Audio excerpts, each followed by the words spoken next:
বুঝবেন যে আমার এলাকা হতে পারে, কিন্তু আমি গ্রামে যখন মাহফিল করি আল্লাহ রহমতে এরকম লোক আমার গ্রামের মাহফিলে সম্মান করে, ভালোবেসে থাকে, আবার আমাকে ভয়ও পা বেশি, ভালোবাসি বেশি, শাসনও করি, আদরও করি।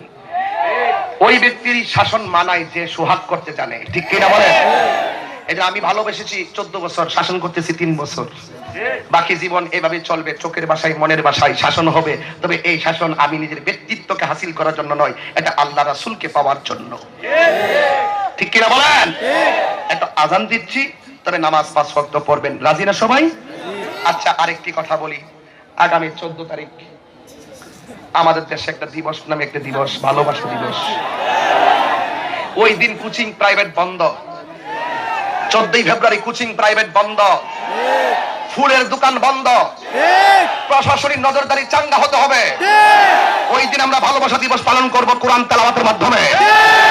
ওই দিন ভালোবাসবো আমার মাকে, ভালোবাসবো আমার বোনকে, ভালোবাসবো নবীকে, ভালোবাসবো আমার আল্লাহকে। এই ভালোবাসার সঙ্গে আল্লাহ রাসূলের সন্তুষ্টি নাই, এটা ভালোবাসা হতে পারে না, এটা বেহায়া দিবস, ঠিক কিনা বলো?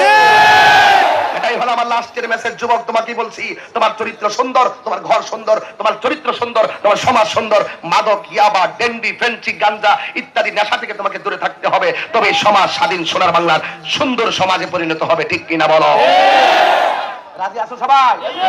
নেশার কারণে বহু ছাত্রের, ব্রিলিয়ান্ট স্টুডেন্ট, তার মেধা ঝরে গেছে একমাত্র নেশার কারণে। নেশার কারণে সুখের ঘরে দুঃখের আগুন লেগেছে। নেশার কারণে, জুয়ারির কারণে, আমার অনেক কেসরু নামক ভাইরাসের কারণে আজকে আমার বহু বোনের দাম্পত্য জীবন ধ্বংস হয়েছে, ঠিক কিনা বলো? এই নেশা থেকে তোমাকে ফিরে আসতে হবে। হাতে উঠবে সভ্যতার কলম, আর ভিতরে থাকবে সভ্যতার কালি। রচিত হবে মিদাদুল উলামা খায়রুম মিন দামায়ে শুহাদা, রচিত হবে এক ভালোবাসার প্রেমের ইতিহাস। তুমি চলে যাওয়ার পরে মানুষ তোমাকে স্মরণ করবে। ঠিক? রাজি আছো? আল্লাহ আমাদের সকলকে কবুল করুক। আজান দিচ্ছি, একটা সাউন্ড কি করবে?